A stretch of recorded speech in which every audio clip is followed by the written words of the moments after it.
The wind off the Chicago River cut straight through my coat as I crossed to Arden Biotech's glass tower, my heels clicking against the wet sidewalk. Autumn had come early, the kind that whispered of endings before the leaves even had time to turn. Inside the lobby, the air smelled faintly of espresso and disinfectant, and the polished marble reflected a life that felt orderly safe, just minutes before it would fracture. By the time I reached my office on the 37th floor, the skyline shimmered in the morning sun. I set my leather bag on the corner of my desk and powered on my laptop. Routine, familiar, comforting. Then, at 8:47 a.m., the subject line appeared in my inbox, effective immediately. I opened it with the same detached focus I used to dissect contracts. Rachel Winslow, your position as Chief Strategy Officer has been eliminated as part of Arden Biotech's restructuring. Please coordinate with HR for transition procedures.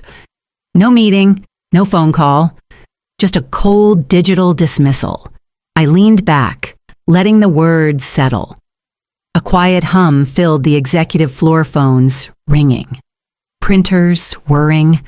The sound of lives continuing as mine supposedly ended, across the glass corridor.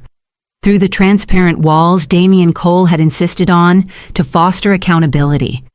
I saw him, our brand new CEO, 6 weeks in the building, silver hair perfectly combed, a Tom Ford suit catching the light. He raised a champagne flute with 3 of his hand-picked lieutenants. Morning sunlight glinted off the glass as he smiled, the picture of self-satisfaction. I didn't move. My gaze fell to the small photograph propped beside my monitor, a candid snapshot of me and Aunt Eleanor at the ribbon-cutting ceremony 8 years ago. We stood in front of the same building I sat in now, our hands gripping oversized gold scissors. The caption she'd scrawled on the frame in her elegant handwriting read, "For the future we build together." A wave of heat passed through me, not rage, not sorrow, but something sharper. Purpose. I reached forward and closed my laptop with deliberate care, the soft click of the hinge like the quiet punctuation at the end of a promise. Around me, Arden Biotech hummed with the illusion of control, but the ground beneath it already belonged to me. I rose from my chair, smoothed my black blazer, and walked to the window overlooking the city. Damian thought he'd erased me with a single email. He hadn't yet realized he'd just made the first move in a game he could never win. Damian Cole arrived at Arden Biotech with the confidence of a man who believed he could rebuild the world from the corner office. In his first week, he toured the departments like a king, surveying his new territory, shaking hands with the engineers, nodding politely at the scientists, and studying the executive team as if we were chess pieces waiting to be removed from the board. The second week, the restructuring began. Elise Harrington, our operations director, had spent 15 years turning chaos into efficiency. Damian summoned her to a product launch meeting, then interrupted her presentation 3 times with urgent calls that mysteriously only required his attention when she spoke. By the following Monday, her position was consolidated. Marisol Vega, head of clinical development, suffered a similar fate. During a strategy session, Damian asked her to explain a regulatory delay in front of the entire team. Before she could finish, he cut in with a smirk. "We need people who can solve problems, not list them." 2 days later, she was gone, her glass-walled office standing empty like a warning to the rest of us. I said nothing. I watched from my own corner office, pen gliding across the leather-bound journal Aunt Eleanor had given me when I first joined Arden, inside the front cover. She had written in her steady hand, "Power whispers. Timing is everything." Every slight, Every humiliation, every departure found a home in those pages. Damien's pattern was as predictable as it was cruel, isolate. Embarrass, erase, his vision of a leaner, more agile company always began with women over 35. From behind my calm smile, I knew he was walking directly into a trap he couldn't see. Tucked away in a secure folder at my apartment were the trust papers Aunt Eleanor had prepared years ago, documents that gave me control he would never anticipate. To him, I was just another soon-to-be-forgotten executive. In truth, I owned more of Arden Biotech than the boardroom full of men he sought to impress. By the time he finished clearing the floor of his imagined obstacles, he would discover that I had never been a pawn on his board. I had been the one holding the board all along. 7 years ago, Arden Biotech had been a heartbeat away from collapse. I still remember the night I sat at my Aunt Eleanor's kitchen table, the city lights spilling through her tall windows as she slid a folder across the wood. "You can save them," she said, her voice calm but sharp. Inside were the trust documents she had drafted, a latticework of shell companies and investment funds, all leading back to Eleanor Winslow Holdings. If I moved quickly, I could inject the capital the company needed without ever putting my name on a single public document. I signed that night. $12 million.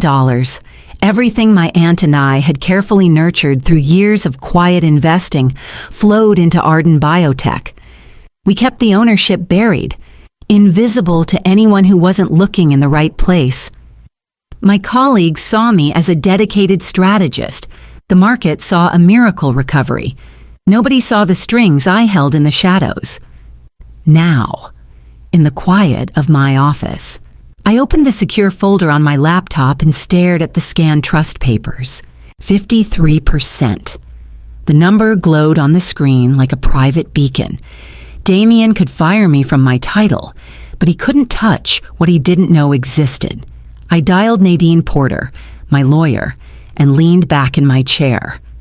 "The trigger is ready," I said. "Monday's emergency meeting will be perfect. Everything we need is in place," she replied. "When you give the word, he's finished." For a moment, I let myself imagine the other path. I could sign the severance, take the payout, and disappear to some sunlit coast, leave the corporate battles behind, start fresh. But the image of Marisol wiping tears in the parking lot after her forced resignation cut through that fantasy like glass. The thought of Damien gutting the company I'd bled for my aunt's legacy turned my stomach. I closed the folder, the decision locking into place like a steel door. I wouldn't walk away, not this time. The hum of the building seemed different now, as if the walls themselves were holding their breath. Soon, the silence would end, and the first move in my hidden game would begin. I chose a quiet cafe on the Riverwalk, tucked between a florist and a bookshop, where the scent of roasted beans and damp river air mingled. Mara Linton was already there, her eyes darting to every passerby as if each might be wearing a wire. She'd been with Arden almost as long as I had, long enough to understand the difference between hard change and a corporate predator. She didn't waste time on pleasantries. Instead, she slid a small USB drive across the table, hidden beneath a napkin. "Everything's on there," she whispered. "Termination records, Slack logs, and other things." I pocketed it and gestured for her to continue. "He's targeting pregnant women and anyone over 45 first," she said, her voice tight. "He calls it natural turnover. Some of these notes, Rachel, he's timing performance reviews around maternity leaves. He's making it impossible for them to survive here." Anger flared, but I kept my face composed. Mara had risked everything to give me this, and I couldn't let my fury cloud the moment. That evening, back in my apartment, the city's reflection glittered across Lake Michigan as I opened the files. Line after line confirmed what I'd suspected: targeted harassment disguised as optimization. But it was the video file that made my chest tighten. In grainy resolution. Damien sat at a white tablecloth restaurant, swirling a glass of wine with two men I didn't recognize. His voice was low but clear. "Once I clear out the loyalists," he said. Smiling, "I'll cash out in 4 months. Arden's patents are gold to Apex Pharma. By the time the board wakes up, I'll be gone with my parachute." I paused the video and leaned back, letting the weight of his words settle over me. Damien wasn't just cruel or arrogant, he was carving up the company like a carcass for sale. Every life-saving innovation, every career built over years, just lines on his exit plan. I transferred the video to my encrypted drive. The USB now part of my growing arsenal. The air outside my windows felt sharper, colder. Like the city itself understood that a storm was coming. By Friday night, the city seemed to hum beneath my windows, the lights of Chicago shimmering across the surface of Lake Michigan like a restless heartbeat. I sat at my dining table, laptop open, papers spread in careful order. For the first time in years, I let the world outside blur into silence. The master file grew page by page, 137 pages of emails, recordings, and witness statements. Slack threads where Damien joked about cleaning house. Performance reviews edited after terminations were already decided. And the grainy video of him laughing over wine while selling off Arden's soul. Each file I added felt like a weight, shifting from my shoulders to his. By Saturday evening, I'd built a fortress of proof, my own quiet weapon. I leaned back and reached for the bottle of whiskey I kept for rare nights. Nights like this. The first sip burned, grounding me as my phone buzzed against the table. A text from Nadine lit the screen. "He's offering $10 million for an NDA. Immediate wire transfer if you agree to walk away. $10 million? Enough to vanish. To buy freedom, to disappear into some coastal city where no boardroom politics could touch me again." I stood, glass in hand, and walked to the floor-to-ceiling window. The city lights reflected my silhouette. Faint and almost unrecognizable, a woman who'd built an empire no one saw, now holding the power to decide its fate. "Not yet," I whispered to the glass, the words fogging the cold surface. Images rose unbidden, Marisol sobbing quietly in her car in the garage, clutching a cardboard box of her life. Elise staring blankly at her empty office as security waited by the door. The fear in their eyes wasn't just for themselves, it was for the company we had all built together. The one Damien thought he could hollow out for profit. I turned back to the table, the glow of the laptop casting long shadows across the room. My finger hovered over the encrypted folder, the culmination of a week's careful work. The storm I had been quietly gathering was nearly ready to break. Monday morning arrived with a cold drizzle, the city shrouded in gray as I parked beneath Arden Biotech's tower. The air in the underground garage felt heavier than usual, like the building itself sensed what was coming. I took the executive elevator up, leather portfolio in hand, my heels echoing in the steel box. By the time I reached the 38th floor, my pulse was steady, each breath deliberate. The boardroom was already alive with low conversation when I stepped through the glass doors. Damien stood at the head of the table, his silver hair gleaming under the recessed lights. Behind him, the first slide of his presentation beamed brightly. Arden 2.0, leaner, agile, profitable. He paused, caught off guard by my entrance, then offered a polished smile as if my presence was a mere formality. I simply nodded and slipped into my usual corner seat. The same chair I had occupied for 100 meetings he didn't know mattered. He launched into his pitch, full of buzzwords and projections, pointing to sleek charts that erased people like they were just cost centers. I listened, calm and quiet, letting him dig the hole deeper with every boastful claim. Around the midpoint of the presentation, while he clicked to a slide labeled Personnel Optimization, I reached into my portfolio. One by one, I placed 12 manila folders on the table, sliding them to each board member. The sound of paper against polished wood was soft, but it cut through the room louder than any alarm.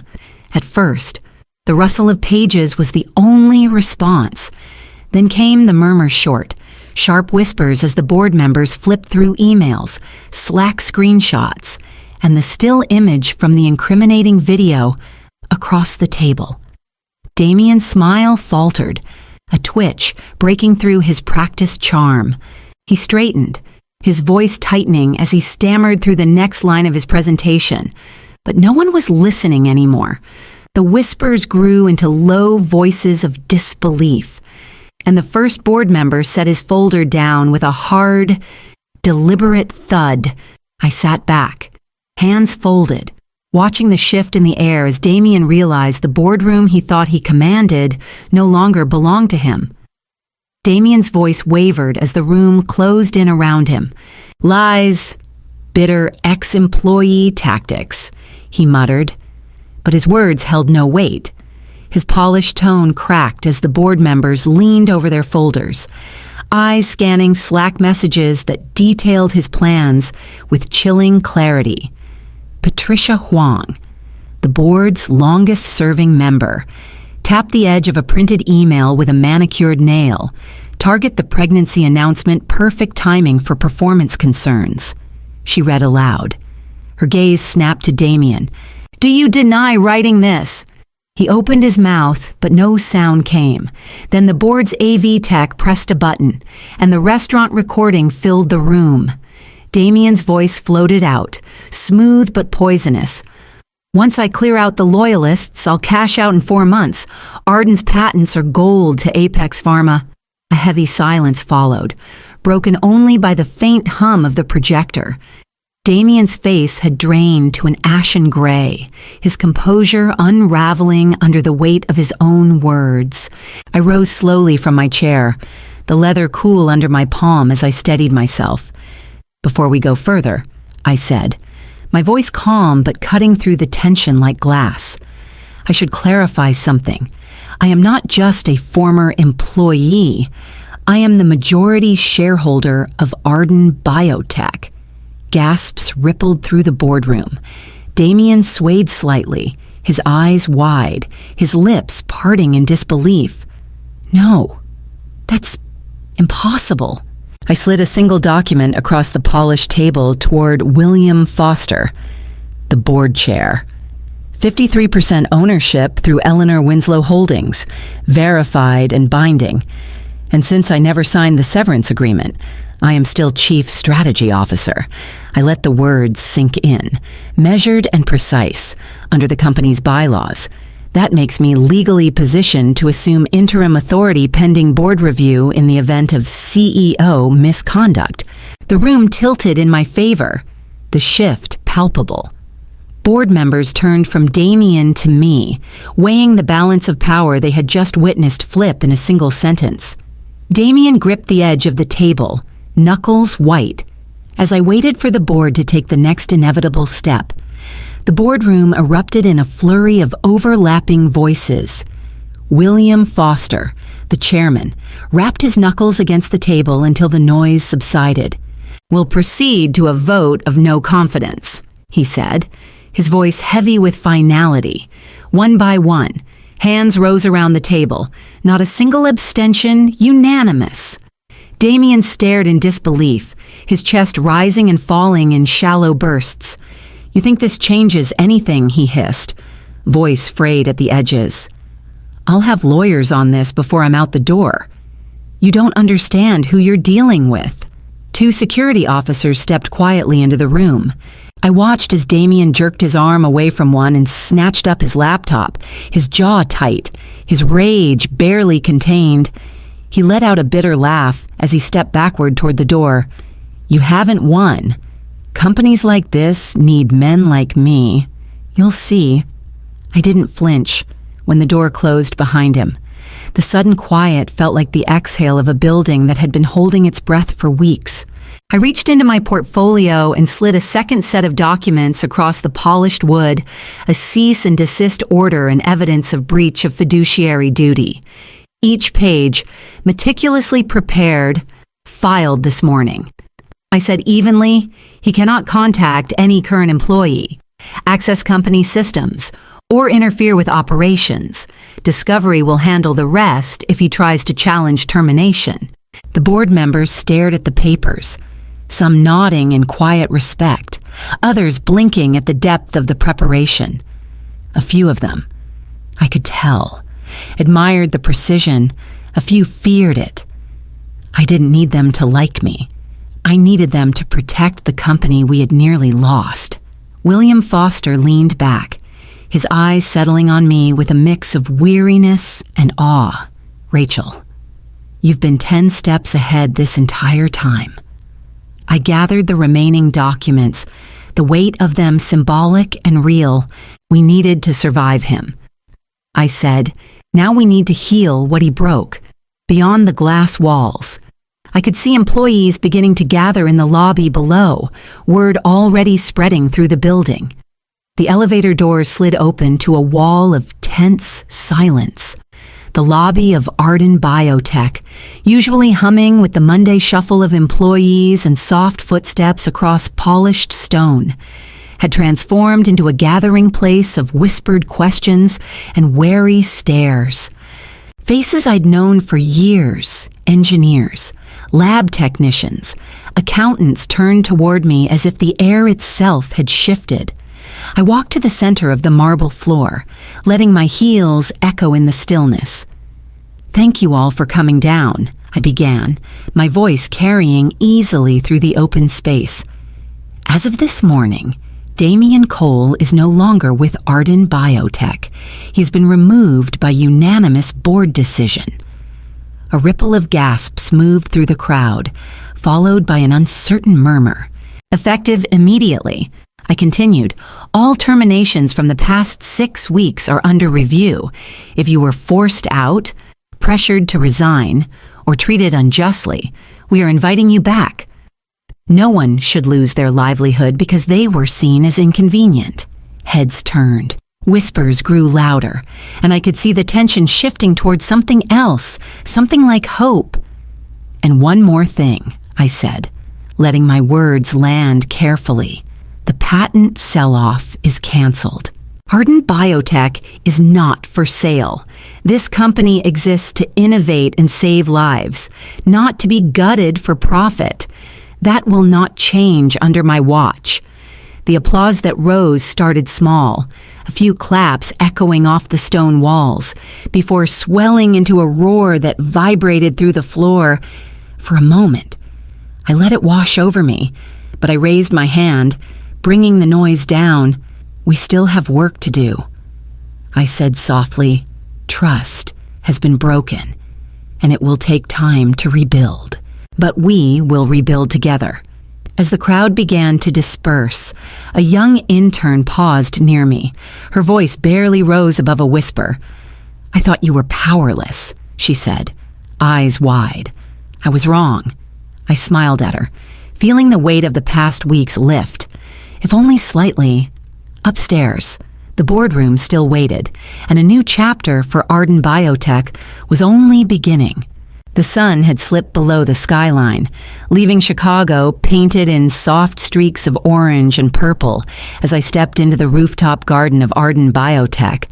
The air was cool, carrying the faint scent of damp earth from the planters and the distant hum of the city below.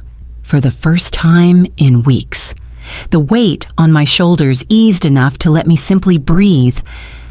I settled onto the bench near the railing, the city lights glittering like scattered jewels at my feet.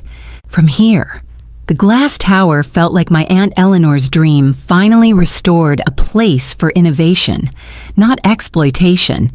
I opened her worn leather journal and let my pen linger above a fresh page. Power revealed is power diminished, I wrote slowly, each word deliberate.